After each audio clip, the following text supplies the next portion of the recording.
À la fête de fiançailles de ma sœur, 50 invités. Mon père m'a lancé un défi sur mon amour pour un pauvre fermier.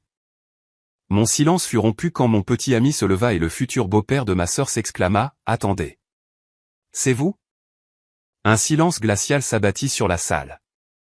Je m'appelle Sophie Pelletier, j'ai 27 ans. À la fête de fiançailles de ma sœur, 50 invités, une fontaine à champagne, un quatuor à cordes. Mon père a levé son verre. À notre fille qui a tant réussi, a-t-il dit, les yeux fixés sur Chloé. Notre fierté et notre joie. Puis il s'est tourné vers moi, cachant à peine son sourire en coin. Et toi, toujours amoureuse de ce pauvre agriculteur ? J'ai continué à manger en silence, car ils ne savaient pas que l'homme assis à mes côtés, celui qu'ils avaient placé près de la sortie des cuisines, celui sur lequel ils n'avaient jamais daigné poser la moindre question, avait discrètement façonné des choses qu'ils ne pouvaient même pas imaginer. Ils ignoraient ce qu'il avait bâti pendant qu'ils mesuraient la valeur des gens à l'aune de leur diplôme de droit et de leur salaire. Et quand le futur beau-père de ma sœur s'est levé, le visage livide, et a dit « Attendez, c'est vous », c'est à ce moment-là que 50 témoins ont regardé le monde soigneusement construit de mes parents voler en éclats en temps réel. Mais j'anticipe. Laissez-moi vous ramener là où tout a vraiment commencé. La famille Pelletier pratique le droit depuis 3 générations, depuis 1952 pour être exact. Mon grand-père a ouvert le cabinet à Lyon avec un seul bureau et un téléphone à cadran. Mon père l'a agrandi pour y intégrer 15 avocats et une suite d'angles en plein centre-ville. La salle d'attente est remplie de photographies encadrées de tous les avocats Pelletier qui ont porté le nom de la famille comme une armure. Mon grand-père dans son costume à rayures. Mon père recevant son diplôme de l'université Paris 2 Panthéon-Assas. Ma sœur Chloé a sa remise de diplôme de la faculté de droit de Lyon, rayonnante aux côtés de nos parents. Je ne figure sur aucune de ces photographies. Non pas parce que je n'ai pas obtenu de diplôme. Non pas parce que j'ai disparu, mais parce qu'à 19 ans, quand j'ai annoncé à mes parents que je voulais faire une école d'infirmière au lieu d'une école de droit, quelque chose s'est brisé.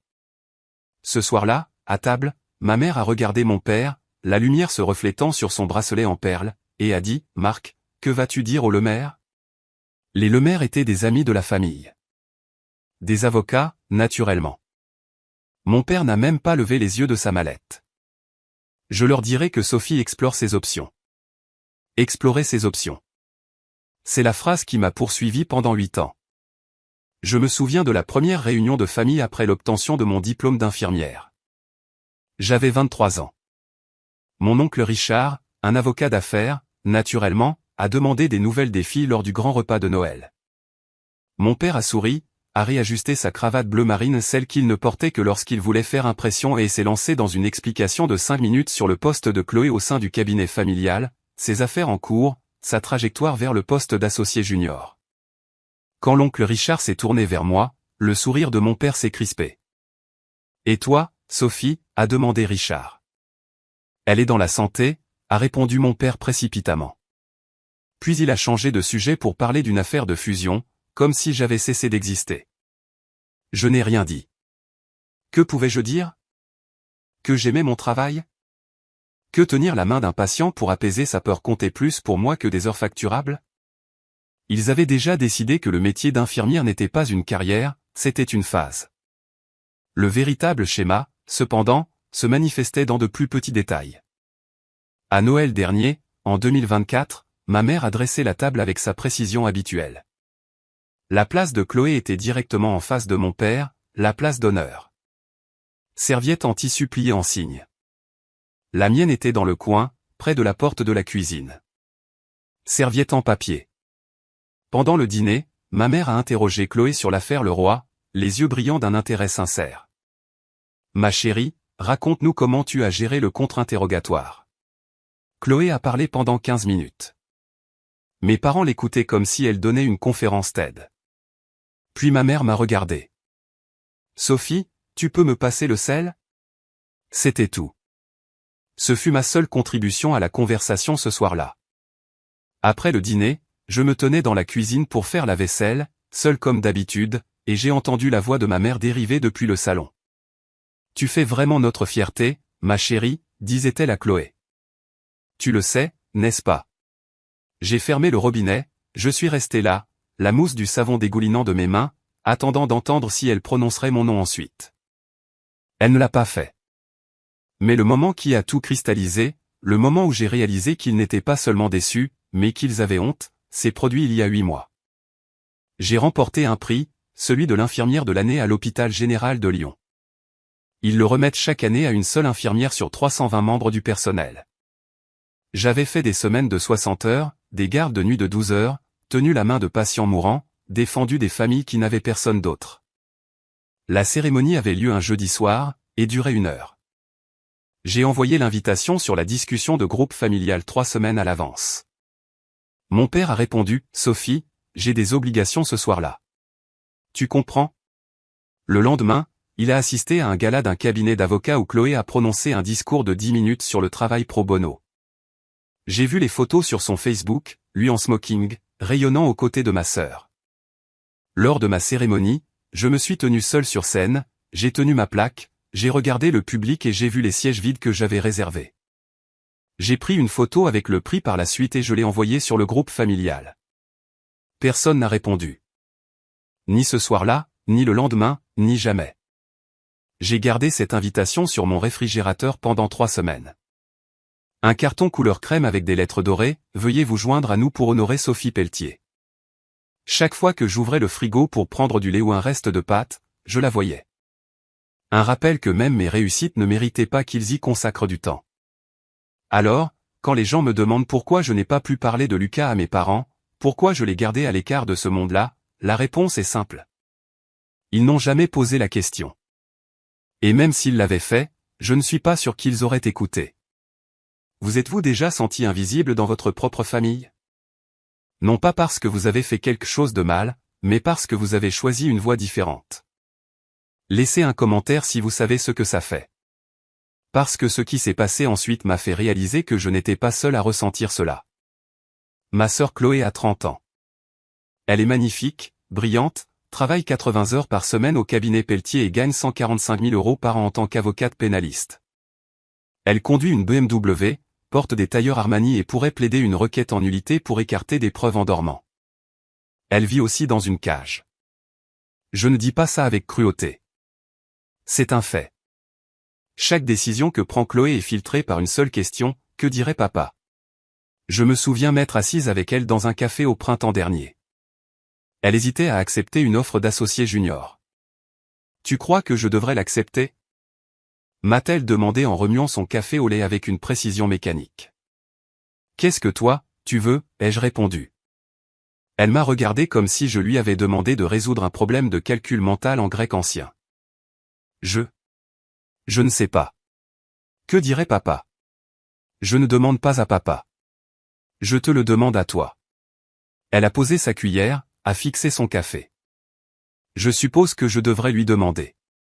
C'est là que j'ai compris que Chloé n'avait jamais eu le droit de vouloir quelque chose simplement parce que ça la rendait heureuse. Chaque réussite, chaque choix, chaque étape de sa vie avait été mesurée à l'aune de l'héritage Pelletier. Elle avait réussi, oui, mais elle n'avait jamais été libre. Moi? J'ai été libre à l'instant où ils ont renoncé à me contrôler. Je travaille comme infirmière diplômée d'État à l'hôpital général de Lyon. Je gagne 62 000 € par an. Je travaille de nuit, de 19h à 7h, 3 ou 4 fois par semaine. 12 heures debout, environ 60 patients par semaine.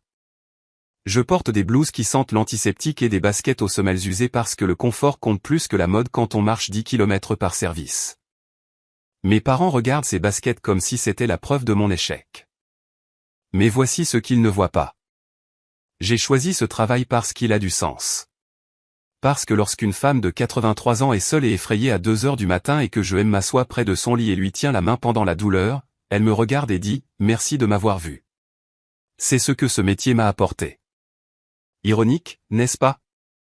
La carrière qui m'a rendu invisible aux yeux de ma famille m'a rendu visible aux yeux d'inconnus. 5 jours avant sa fête de fiançailles, Chloé m'a envoyé un message. « Chloé, je sais que papa et maman sont compliqués au sujet de Lucas. Je suis désolé. Moi, tu n'as pas à t'excuser pour eux. Chloé, je veux juste que ce week-end se passe bien. » J'ai fixé ce message pendant un long moment. Ce qu'elle voulait vraiment dire, c'était « S'il te plaît, ne fais pas de vagues. S'il te plaît, ne les mets pas mal à l'aise. S'il te plaît, reste petite et silencieuse pour que je puisse avoir ma fête parfaite. Moi, je n'avais pas l'intention d'en faire. Moi, merci. Je t'aime. Chloé, je t'aime. Elle le pensait. Je savais qu'elle le pensait. Mais l'amour sans action n'est qu'un mot. Et Chloé n'avait jamais pris ma défense quand ça comptait vraiment. Alors non, je n'étais pas en colère contre ma sœur. J'étais triste pour elle, parce qu'elle était tellement occupée à être la fille qu'il voulait qu'elle en avait oublié de découvrir qui elle était vraiment. Et le pire, c'est qu'avant, j'étais jalouse d'elle. Je souhaitais être celle dont il se vantait, celle qu'il présentait en premier, celle dont les accomplissements les faisaient rayonner. Mais en lisant son message « Je t'aime », j'ai réalisé quelque chose. Je ne voulais plus de leur fierté.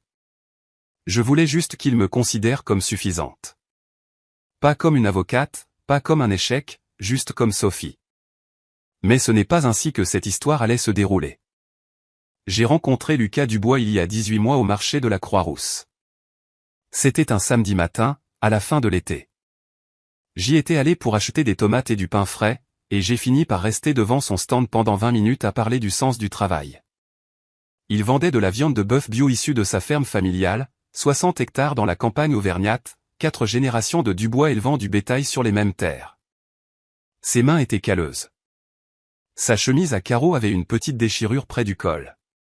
Il souriait quand il parlait aux clients, surtout aux femmes âgées qu'il interrogeait sur les techniques de pâturage de son grand-père. La plupart des gens demandent ce que je fais pour gagner ma vie, m'a-t-il dit ce premier jour, en me tendant un paquet de viande hachée enveloppé dans du papier Kraft. Vous avez demandé ce que je fais qui a du sens. C'est rare. J'ai regardé la table en bois derrière laquelle il se tenait. Simple, usée. Une petite pancarte peinte indiquait « Ferme familiale Dubois, fondée en 1924 ». Je suis infirmière, ai-je répondu. On me pose aussi souvent des questions sur mon salaire. Comme si c'était la seule chose qui définissait le métier. Il a hoché la tête, a souri. Vous avez compris. Puis nous avons échangé nos numéros, commencé à nous envoyer des messages, et avons eu notre vrai premier rendez-vous 2 semaines plus tard dans une brasserie qui servait des crêpes de la taille d'une assiette. Il m'a parlé de la ferme, de son choix de revenir après ses études universitaires au lieu d'accepter un poste dans une grande entreprise à la Défense, et de la façon dont son grand-père lui avait appris que l'héritage, ce n'est pas une question d'argent. C'est ce qu'on laisse derrière soi pour ceux qui nous suivent. Je lui ai parlé de ma famille, de la dynastie d'avocats, du sentiment d'être une déception parce que j'avais choisi les soins infirmiers plutôt que les tribunaux. Lucas a écouté sans m'interrompre. Quand j'ai fini, il a dit quelque chose que je n'ai jamais oublié, tu n'as pas à me les expliquer. Je sais ce que c'est que d'être mesuré sur la mauvaise balance. J'ai voulu lui demander ce qu'il voulait dire, qu'il avait mesuré, mais il a changé de sujet, et j'ai laissé couler. Certaines personnes portent une douleur silencieuse, et il ne faut pas insister. Au cours des 18 mois qui ont suivi, j'ai appris quelques petites choses sur Lucas Dubois. Il était humble d'une manière qui semblait presque délibérée. Il ne parlait pas d'argent, ne lâchait pas de noms célèbres, ne frimait pas. Il conduisait un pick-up Ford vieux de 10 ans, tournait avec les 3 mêmes chemises à carreaux, vivait dans une petite ferme avec son chien, un border collie nommé Luna. Mais il y avait des incohérences, de petits détails qui ne collaient pas tout à fait avec le cliché du pauvre paysan que mes parents s'étaient construits sans jamais l'avoir rencontré. Un jour, j'ai vu une notification par email sur son téléphone, TR, revue de demande de subvention, réunion du conseil de la Fondation Dubois. Pourquoi quelqu'un t'envoie un email au sujet d'une réunion du conseil d'une fondation? Ai-je demandé innocemment. Il a haussé les épaules. Un vieux projet, rien de passionnant. Une autre fois, j'ai remarqué qu'il avait un MacBook Pro, flambant neuf, le modèle le plus cher avec le maximum de mémoire RAM. Pas vraiment l'équipement standard pour quelqu'un qui est censé joindre les 2 bouts. Et puis, il y avait sa façon de parler. Pas seulement instruit. Beaucoup de gens sont instruits, mais c'était précis, réfléchi, comme quelqu'un qui avait passé du temps dans des pièces où les mots ont un vrai poids. As-tu déjà pensé à faire autre chose que de l'agriculture, lui ai-je demandé une fois, allongé sur une couverture dans son champ, en regardant les nuages. Tous les jours, a-t-il répondu doucement. Mais c'est ça qui compte pour moi, le travail, la terre, faire quelque chose de vrai. On dirait que tu as déjà fait autre chose avant. Il a souri. Peut-être. Je n'ai pas insisté. Parce que voici la vérité, je me fichais de savoir si Lucas cachait quelque chose. Ce qui m'importait, c'était qu'il me voyait. Quand je lui parlais de mes pires nuits de garde, des patients que je n'avais pas pu sauver, des familles que je n'avais pas pu réconforter, il écoutait comme si c'était important. Mes parents n'ont jamais posé la moindre question sur lui au-delà des bases. « Tu sors toujours avec cet agriculteur ?» m'a demandé ma mère au téléphone début octobre. « Il s'appelle Lucas. »« Ah oui, Lucas. C'est sérieux ? » « Ça fait plus d'1 an, maman. » Silence. « Eh bien, tu sais ce qui est bon pour toi, je suppose. » C'était tout. C'était l'étendue de son intérêt. Mon père était pire. Lors d'un dîner de famille en novembre, il a demandé « Que fait cet individu, Lucas, dans la vie ?» Il gère une ferme, il élève du bétail. Mon père a haussé les sourcils. Et c'est financièrement viable ? Il s'en sort. Je vois. Il a bu une gorgée de vin. La conversation était terminée. Ils n'ont jamais demandé où se trouvait la ferme, combien d'hectares elle faisait, ce que Lucas avait étudié à la fac, s'il avait de la famille, s'il me rendait heureuse. Ils ont vu un agriculteur et ont rendu leur jugement. Et ce jugement, c'était qu'il n'était pas assez bien pour une Pelletier. Alors, quand l'invitation à la fête de fiançailles de Chloé est arrivée, je savais déjà comment ça allait se passer. L'invitation est arrivée par la poste 3 semaines avant la fête. Du papier cartonné épais, des lettres en relief, la totale. Chloé avait écrit un petit mot à la main en bas, « J'espère que tu pourras venir et amener Lucas. » Des points d'exclamation comme si elle était excitée, comme si ça allait être amusant. La discussion de groupe familial racontait une autre histoire. « Maman, Sophie, amènes-tu un invité ? » Moi, oui, Lucas. « Maman, je vois. S'il te plaît, rappelle-lui le code vestimentaire. » Code vestimentaire. Tenue de cocktail. Comme si Lucas ne savait pas s'habiller seul. Papa, tenue de cocktail. Sans exception. Il n'a pas dit bonjour. Il n'a pas demandé comment j'allais. Juste des règles, des normes, du contrôle. Je n'ai pas répondu. À quoi bon ? Mais 10 jours avant la fête, j'ai découvert exactement ce qu'il ressentait vraiment. J'étais passé chez mes parents pour récupérer une robe que ma mère tenait absolument à me faire essayer, quelque chose qu'elle avait acheté et qu'elle trouvait plus approprié que mes propres choix. Pendant qu'elle était à l'étage en train de la chercher, je l'attendais dans le salon. C'est alors que j'ai entendu sa voix au téléphone dans la cuisine. La porte était entr'ouverte. Concernant les 2 places pour Sophie Pelletier et son invité, disait-elle d'un ton sec et professionnel. Veuillez les placer à la table 9, près de la sortie. Pas besoin de marque-place sophistiquée. Ils ne resteront pas longtemps de toute façon. Je me suis figé. Et pour les présentations au micro pendant le toast, concentrez-vous uniquement sur Chloé et Philippe. Nous n'avons pas besoin de compliquer le récit. Compliquer le récit. Je suis resté là, la main sur la rampe, sentant un froid s'installer dans ma poitrine. Pas de la colère, pas même de la tristesse, juste de la clarté. Ils n'étaient pas déçus de moi. Ils avaient honte de moi. Et ils essayaient activement de me cacher. Ma mère est descendue 1 minute plus tard, souriante, tenant une robe bleu marine. « Oh, parfait, tu es là. » Et c'est ça. Je l'ai regardé, j'ai regardé le bracelet en perles à son poignet, celui qu'elle ne portait que lorsqu'elle voulait impressionner les gens. Ses cheveux parfaitement coiffés, ce sourire qui n'atteignait pas ses yeux. « Tu l'as trouvé ?» ai-je demandé. « La robe ? » « Oui, juste ici. »« Non, le plan de table pour la fête. » Son sourire a vacillé l'espace d'1 seconde. Puis elle s'est reprise. « Oh, nous sommes encore en train de finaliser les détails. Tu sais ce que c'est. » J'ai pris la robe. La table 9. Elle a cligné des yeux. « Pardon ? Tu nous places à la table 9, près de la sortie. » Son visage est devenu soigneusement inexpressif. « Sophie, il y a 50 invités. Nous devons bien asseoir des gens quelque part près de la cuisine, à l'écart des VIP. » Ce n'est pas, elle s'est interrompue, recomposant son expression. C'est juste de la logistique, ma chérie. J'ai hoché lentement la tête, lui rendant la robe. Je porterai la mienne, Mais celle-ci est. Je porterai la mienne, ai-je répété, calmement, fermement. Je suis parti sans l'essayer. Ce soir-là, je me suis assise dans la cuisine de mon appartement en fixant l'invitation sur mon plan de travail. Lucas était à la ferme, mais nous avions prévu de nous parler plus tard. Quand il a appelé, je lui ai parlé des places, de ce que j'avais entendu. « Tu veux qu'on n'y aille pas ?» a-t-il demandé. Aucun jugement, je pose juste la question. J'y ai réfléchi. Vraiment réfléchi. Non, ai-je finalement dit. Je dois y aller. Tu n'as rien à leur prouver. Je n'essaie pas de prouver quoi que ce soit. J'essaie de dire au revoir. Au revoir à la version de moi-même qui espérait encore qu'il changerait. Silence au bout du fil. Puis Lucas a dit, alors on ira ensemble. Et je savais que peu importe ce qui arriverait à cette fête, je ne serais pas seul. Mais je n'aurais jamais pu prédire ce qui s'est réellement passé. Aucun de nous ne l'aurait pu. Le domaine de Moncel est le genre d'endroit que les gens louent quand ils veulent faire impression.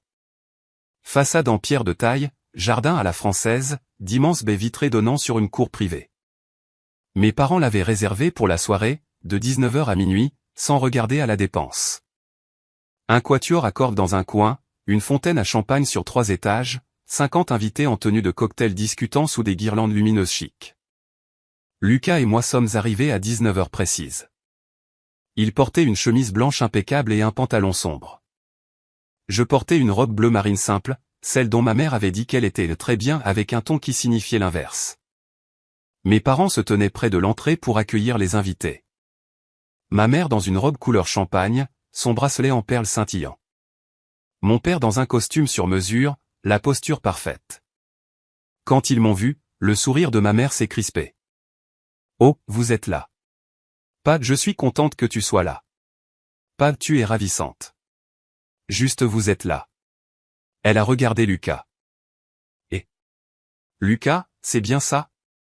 Elle a prononcé son nom comme si elle le lisait sur un badge. « Oui, madame, » a dit Lucas en tendant la main. Elle l'a serré brièvement, sans le regarder dans les yeux. Mon père nous a fait un signe de tête, un rapide hochement de menton, puis s'est tourné pour accueillir le couple derrière nous avec une chaleur bien réelle. « Henri, Sylvie, si heureux que vous ayez pu venir. Entrez, je vous en prie. » Le juge Henri Beaumont et sa femme, les futurs beaux-parents de Chloé. Mon père a tapé amicalement sur l'épaule du juge comme s'ils étaient de vieux amis. Lucas et moi les avons dépassés pour entrer dans la salle principale. « Eh bien, » a dit doucement Lucas, « ça c'était de l'accueil. » J'ai failli rire. Failli. Nous avons trouvé le plan de table près du bar. Une calligraphie élégante sur un tableau au cadre doré. Table 1, Chloé Pelletier, Philippe Beaumont, le juge Henri Beaumont, Sylvie Beaumont, maître Marc Pelletier, la juge Valérie Pelletier. Les VIP. Table 2 à 7, un mélange d'avocats, quelques médecins, des chefs d'entreprise, des gens que mes parents voulaient impressionner. Table 8, de la famille éloignée venue de Bretagne. Table 9, Sophie Pelletier, Lucas Dubois, et 2 autres couples que je reconnaissais vaguement comme des amis de fac de Chloé à qui elle n'avait pas parlé depuis des années. Près de la sortie, ai-je murmuré. Lucas a lu le plan de table. Sa mâchoire s'est très légèrement contractée, mais il n'a rien dit. Il a juste posé sa main dans le bas de mon dos, douce, rassurante, et m'a guidé vers notre table. La table 9 était exactement là où ma mère l'avait décrite. Dans le coin au fond à droite, tout près des portes de la cuisine, à côté du couloir menant aux toilettes et à la sortie de secours. Pas de centre de table florale comme sur les tables 1 à 7. Juste une petite bougie et un peu de verdure. Nos marque-places étaient de simples cartons blancs. À la table 1, les marque-places avaient des bordures dorées et de petites fioritures calligraphiées. Nous nous sommes assis. Lucas a tiré ma chaise. Les 2 autres couples à notre table nous ont jeté un coup d'œil, ont souri poliment, puis ont repris leur conversation. De là où j'étais assise, je voyais parfaitement la table 1. Mes parents riant avec le juge Beaumont. Chloé et Philippe se tenant la main, radieux. Ma mère s'est penchée pour glisser un mot à Sylvie Beaumont, et elles ont toutes les 2 ri. Le genre de rire qui montre qu'on fait partie du club. J'ai baissé les yeux vers mon assiette vide. « Ça va ?» a demandé doucement Lucas. « Oui. Tu n'as pas l'air d'aller bien. » Je vais bien, ai-je répondu. Et puis, parce qu'il méritait l'honnêteté, je savais que ça serait comme ça. Mais le savoir et le voir, ce n'est pas pareil. Il a passé la main sous la table, a pris la mienne et l'a serrée doucement. De l'autre côté de la pièce, 2 hommes en costume, des avocats vu le volume de leur conversation, se tenaient près de la table 7. L'un d'eux a jeté un regard vers nous, puis s'est penché vers son collègue. Je n'entendais pas les mots, mais j'ai lu sur ses lèvres, c'est la fille cadette. L'autre homme a regardé, a haussé les épaules. Je croyais qu'il n'y avait que Chloé. Non, il y en a 2. Une voix différente, tu vois. Elle fait quoi? Infirmière, je crois. Et elle sort avec un agriculteur. Une pause, puis un petit rire étouffé. Eh bien, il en faut une dans chaque famille, j'imagine. Ils se sont détournés, sirotant leur champagne comme s'ils ne venaient pas de résumer toute mon existence en 4 phrases. La main de Lucas s'est resserrée sur la mienne. Il avait entendu, lui aussi. Ignore-les, ai-je chuchoté. Ce n'est pas moi qui le rejette. J'ai l'habitude. Les lumières ont légèrement baissé. Le quatuor a terminé son morceau. Un homme en smoking, le maître de cérémonie embauché par mes parents, s'est approché d'un micro près de la table 1. Bonsoir à tous, a-t-il dit d'une voix suave et travaillée. Si vous voulez bien prendre place, nous allons commencer. Les 50 personnes se sont installées, le silence s'est fait, et c'est là que je l'ai vu. Le juge Henri Beaumont, assis à la table 1, a balayé la salle du regard. Ses yeux ont passé les tables 2, 3, 4, et se sont arrêtés sur la table 9. Sur Lucas. L'expression du juge a très légèrement changé, un petit pli barrant son front, comme s'il essayait de remettre un nom sur un visage connu sans y parvenir. Lucas l'a remarqué. J'ai vu qu'il l'avait remarqué.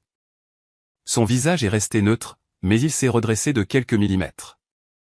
Le juge Beaumont l'a dévisagé une seconde de plus, puis s'est tourné vers sa femme, lui a murmuré quelque chose que je n'ai pas pu entendre, mais il n'a cessé de jeter des coups d'œil dans notre direction.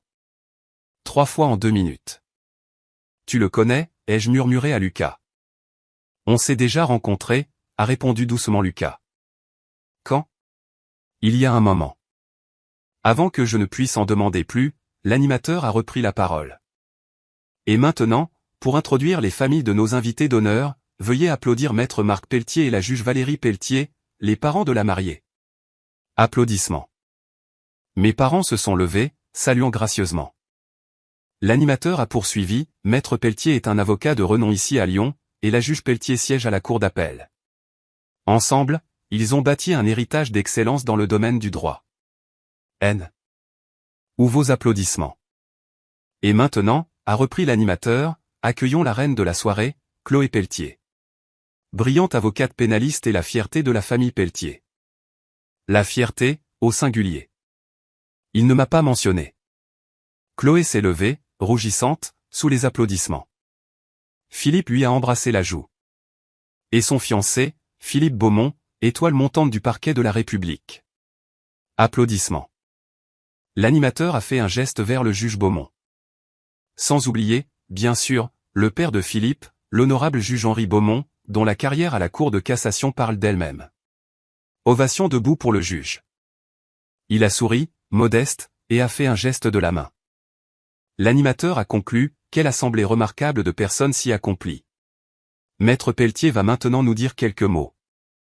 Mon père s'est levé, a ajusté sa cravate, a pris sa flûte de champagne, et 50 personnes se sont tournées pour l'écouter.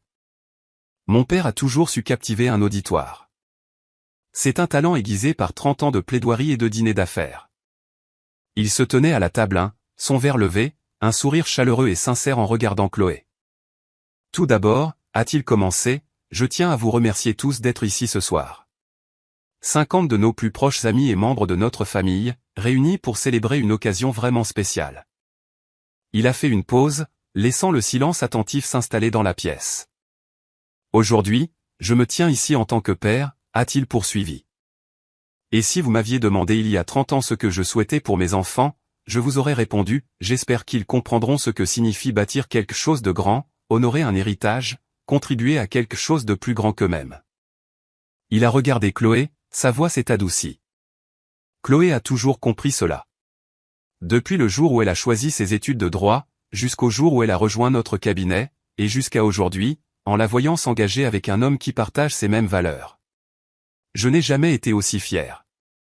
Des murmures d'approbation ont parcouru la salle. Quelqu'un a lancé « Bravo ». Le sourire de mon père s'est élargi. À notre fille qui a tant réussi, notre fierté et notre joie. Il a levé son verre plus haut. Les 50 invités ont levé le leur en réponse. Et puis ses yeux ont glissé vers moi. Le sourire est resté, mais quelque chose derrière a changé, quelque chose de plus froid. Je tiens aussi à souligner, a-t-il dit lentement, que chaque famille est différente. Chaque enfant choisit sa propre voie. La pièce est devenue plus silencieuse. Les gens ont senti le changement de ton. Ma fille cadette, Sophie, a-t-il continué en faisant un vague geste dans ma direction, a choisi une voie différente. Elle est infirmière. Une profession respectable, assurément. Une pause, juste assez longue pour laisser le mot respectable flotter dans l'air, comme on décerne un prix de participation. Elle travaille dur. Je suis sûr qu'elle y trouve son accomplissement personnel. Nouvelle pause. Quelqu'un a toussé. Le son a résonné. Le sourire en coin de mon père était si subtil que, si vous ne le cherchiez pas, vous le manquiez. Mais je l'ai vu. Chloé l'a vu. Et vu la façon dont la main de Lucas s'est crispée sur sa fourchette, il l'a vu aussi. Et Sophie est en couple, a ajouté mon père, son ton devenant presque amusé. Avec un agriculteur, si je ne me trompe pas, quelques personnes ont ri doucement. Un rire poli, nerveux. Et toi, Sophie, a-t-il dit en me regardant droit dans les yeux cette fois. La question a claqué comme une gifle. 50 personnes se sont tournées pour me regarder. Je n'ai pas bougé, je n'ai pas bronché, j'ai juste gardé ma fourchette à la main, mon visage soigneusement neutre. Mon père n'a pas attendu de réponse. Il s'est tourné vers la salle, levant son verre encore plus haut. J'ai appris au fil des années, a-t-il repris d'une voix redevenue mielleuse, que certaines voix mènent au succès. Il a fait une pause, laissant peser le mot. Et que d'autres mènent au contentement personnel. Il m'a souri. Le genre de sourire qui se veut bienveillant mais qui transpire la pitié. Aujourd'hui, nous célébrons la voie du succès. À Chloé, notre héritage en action, notre fierté et notre joie. 50 verres se sont levés, 50 personnes ont trinqué. Le visage de ma sœur était rouge cramoisi. Pas de bonheur, de honte. Philippe avait l'air mal à l'aise, remuant sur sa chaise. Mais mes parents, eux, avaient l'air satisfaits. La pièce a explosé d'applaudissements. Les gens se sont levés, ont fait teinter leurs verres. Mon père s'est rassis, acceptant les poignées de main et les tapes dans le dos. Et moi, j'étais assise à la table 9, fixant mon saumon intact, sentant 50 paires d'yeux braqués sur moi. Une larme a commencé à perler. Je l'ai chassée en clignant des yeux avant qu'elle ne coule. Lucas s'est penché vers moi. On peut partir. Non, ai-je répondu. Sophie. Je vais bien. Je n'allais pas bien du tout, mais je n'allais pas leur donner la satisfaction de me voir craquer. J'ai coupé un morceau de saumon, je l'ai mis dans ma bouche, j'ai mâché, j'ai avalé. De l'autre côté de la pièce, quelqu'un a ri. Les conversations ont repris. Le moment était passé.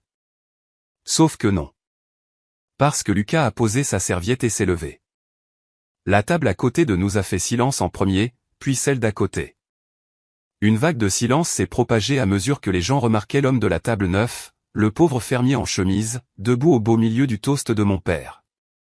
Mon père a regardé dans notre direction en fronçant les sourcils. Y a-t-il un problème?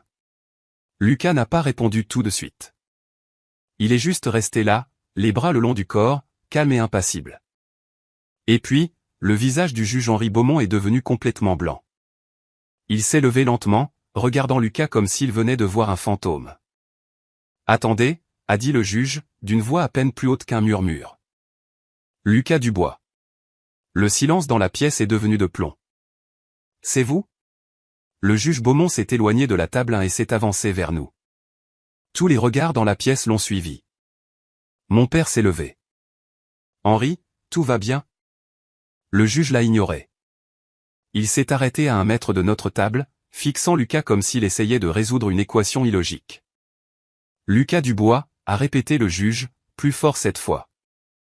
Je ne m'attendais pas à vous voir ici. Lucas a fait un petit signe de tête poli. Votre honneur.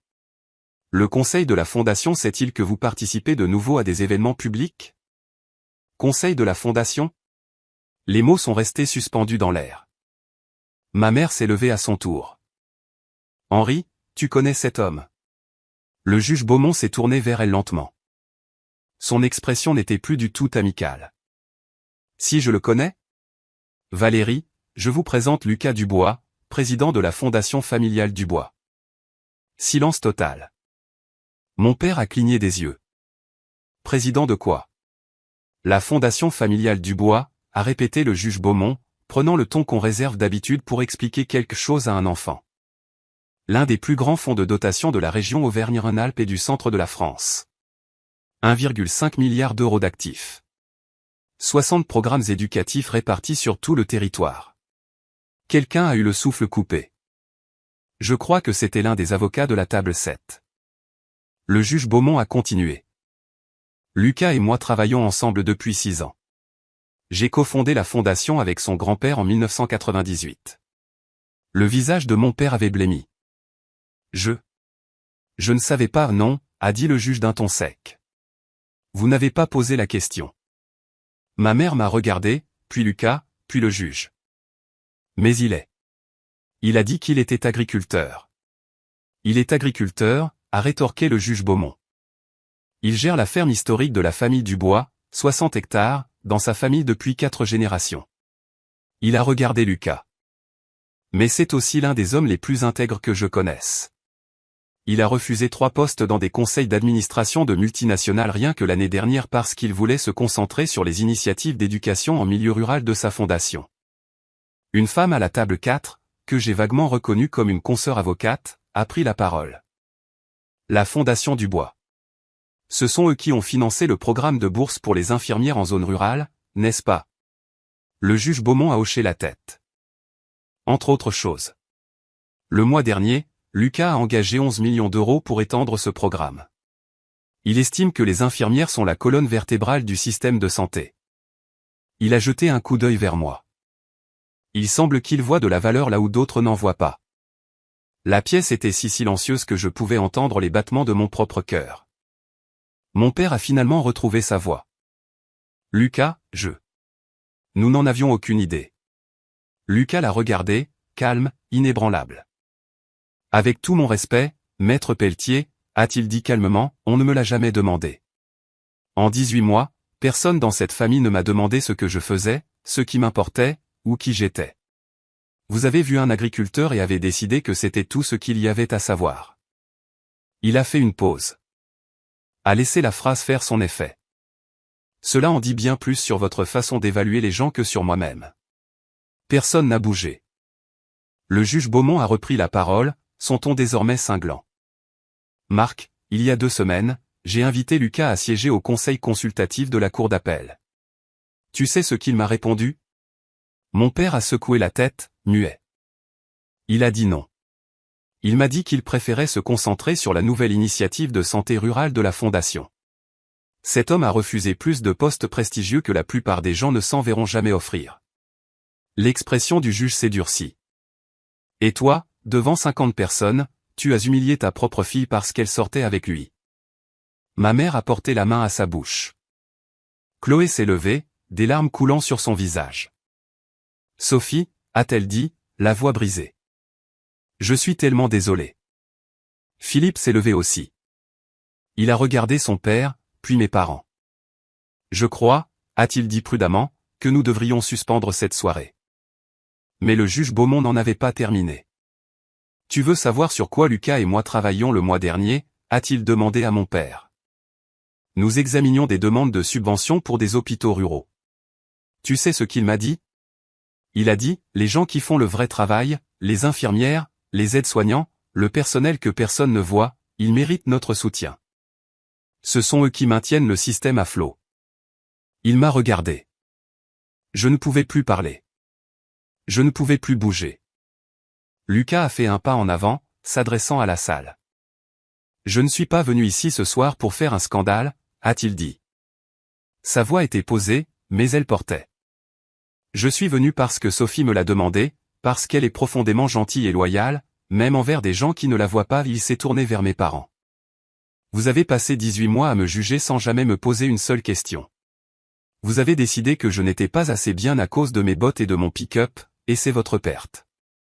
Mais ce que vous avez fait à Sophie, mépriser sa carrière, ses choix, sa valeur. Ça, je ne peux pas l'ignorer. Mon père a ouvert la bouche, puis l'a refermée. Elle tient la main des gens quand ils meurent, a continué Lucas. Elle se bat pour des familles qui n'ont personne d'autre. Elle travaille 12 heures debout par nuit, rentre chez elle épuisée, et trouve encore le temps de se soucier des autres. Et vous avez réduit tout cela à du contentement personnel, comme si c'était un échec. Le silence s'est étiré. Puis ma mère a pris la parole, la voix tremblante. Sophie, nous ne voulions pas. Si, vous le vouliez, ai-je dit. C'était la première fois que je parlais depuis le toast de mon père. Tout le monde s'est tourné vers moi. Je me suis levé lentement. Mes jambes tremblaient, mais je tenais bon. Vous pensiez chaque mot, ai-je dit. Vous le dites depuis 8 ans. Peut-être pas à voix haute, mais à travers chaque décision. Chaque fois que vous m'avez assise loin des gens importants. Chaque fois que vous avez oublié de me parler de mon travail. Chaque fois que vous avez présenté Chloé en premier, en marquant un silence avant de me mentionner. Les larmes de ma mère se sont mises à couler. Je ne suis pas en colère, ai-je poursuivi. Et je le pensais vraiment. J'ai juste fini d'essayer. Fini d'espérer que vous me voyiez. Fini de me faire toute petite pour vous mettre à l'aise. J'ai regardé Lucas. Il a hoché la tête. Nous partons, ai-je annoncé. Et nous sommes sortis. 50 personnes nous ont regardés partir. Personne n'a essayé de nous retenir. 3 jours après la fête, mon téléphone a sonné. Chloé. J'ai failli ne pas répondre. Mais quelque chose, peut-être l'habitude, peut-être la curiosité, m'a poussé à décrocher. Steph. Enfin, Sophie, a-t-elle dit. Sa voix trahissait qu'elle avait pleuré. On peut parler? De quoi? De tout. De papa et maman. De ce qui s'est passé. Je me suis assise sur mon canapé. D'accord. Philippe veut reporter le mariage. J'ai cligné des yeux. Quoi?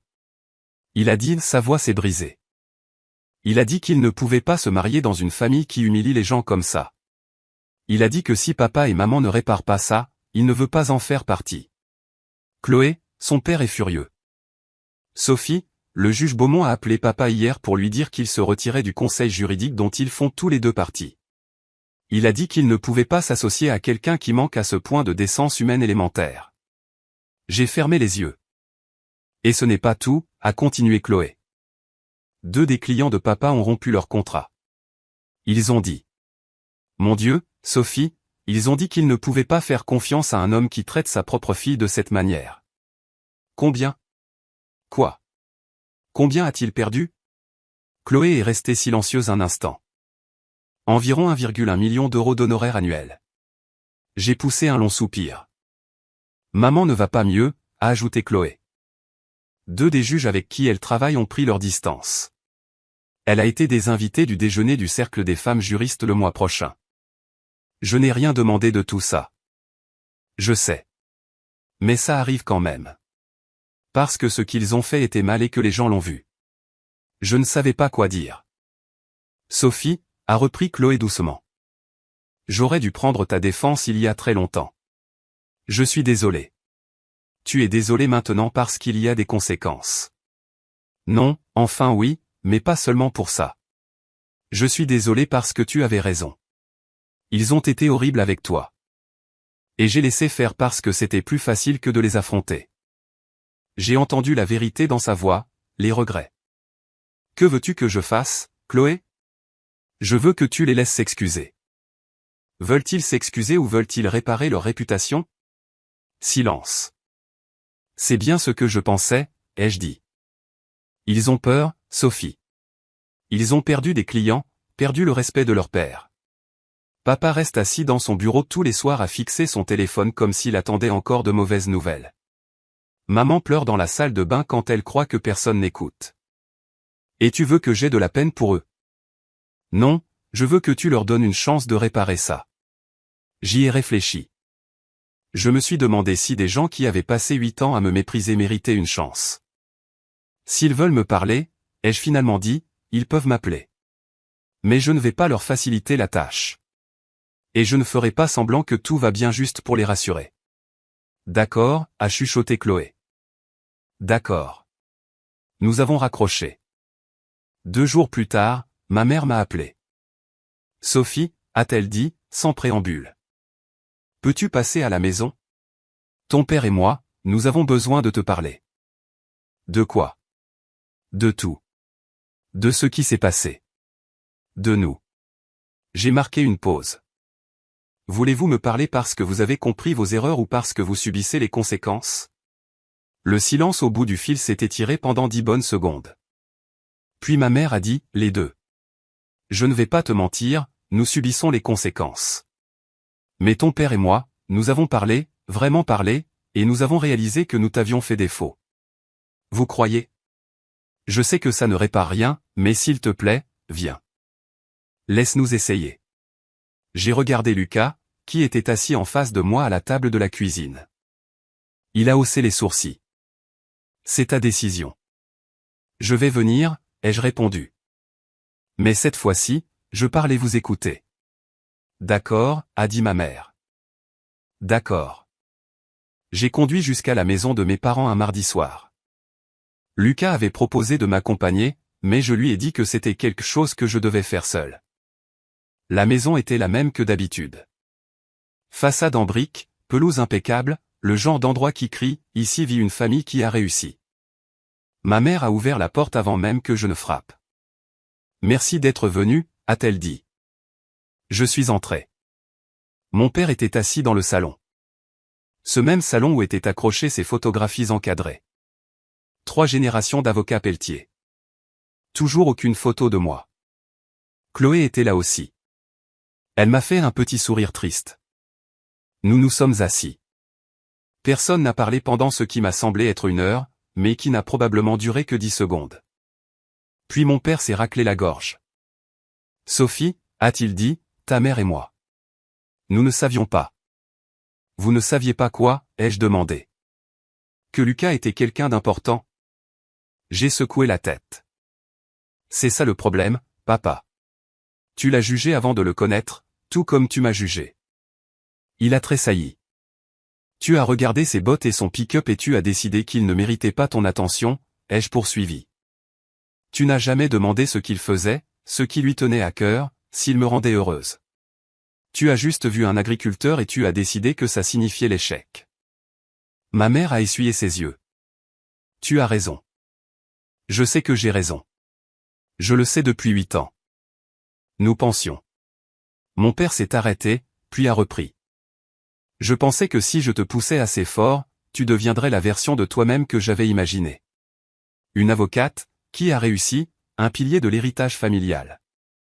Mais je ne suis pas avocate. Non, tu ne le es pas. Il m'a regardé. Vraiment regardé. Et j'en suis désolé. Les mots flottaient dans la pièce. Es-tu désolé parce que tu as perdu des clients, ai-je demandé. Ou parce que tu m'as blessé? Les deux, a-t-il dit doucement. Je ne peux pas séparer les deux. Je suis désolé pour les deux. J'ai hoché la tête. Voici ce qui va se passer. Si vous voulez arranger les choses, nous allons faire une thérapie familiale. 8 semaines, une séance par semaine. Et lors de la première séance, je vais parler de 27 années à me sentir invisible. De toutes les fois où vous avez choisi Chloé à ma place. De toutes les fois où vous avez méprisé mon travail.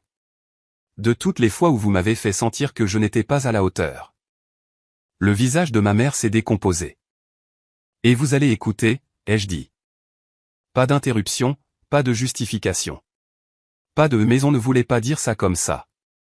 Vous écouterez, c'est tout. Mon père a hoché la tête. D'accord. Et si vous ne pouvez pas vous engager à faire ça, si vous ne pouvez pas vous asseoir dans une pièce et entendre à quel point vous m'avez fait souffrir, alors c'est terminé. Je serai poli lors des repas de famille. J'enverrai des cartes d'anniversaire. Mais ça s'arrêtera là.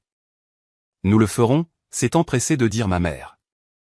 Nous ferons tout ce qu'il faut. J'ai regardé Chloé.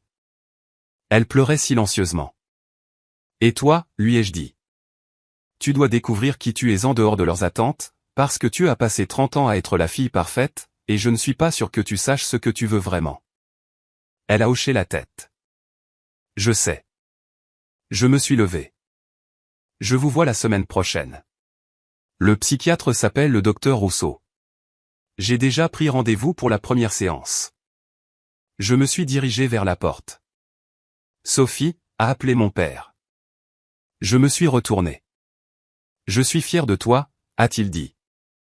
J'aurais dû le dire il y a très longtemps, mais je te le dis maintenant. Je suis fier de toi. Je n'ai rien répondu. J'ai juste hoché la tête et je suis sorti. Lucas m'attendait dans son pick-up à l'extérieur. Quand je suis monté, il a demandé « Comment te sens-tu » ? Libre, ai-je répondu. Pour la première fois de ma vie, je me sens libre. Il a souri et a démarré le moteur. Alors que nous nous éloignions, j'ai jeté un dernier regard à la maison, et j'ai réalisé quelque chose. Je n'avais plus besoin qu'il voie ma valeur, parce que je la voyais enfin moi-même. Alors voilà ce que j'ai appris de tout cela. La valeur ne se mesure pas à un salaire. Elle ne se mesure pas à des titres ronflants, à des diplômes de droit ou au nombre de personnes qui connaissent votre nom. Elle se mesure à la façon dont vous traitez les gens quand personne ne regarde. Lucas m'a appris ça. Il avait bâti une vie pleine de sens, discrètement, humblement, pendant que mes parents étaient occupés à mesurer le succès en euros et en prestige. Et moi, j'ai passé 8 ans à essayer de gagner l'amour de gens qui s'étaient fait une opinion sur moi avant même que j'ai eu ma chance. Mais j'ai fini avec ça maintenant. Mes parents et moi suivons notre thérapie. Certaines semaines sont difficiles. D'autres, nous faisons des progrès.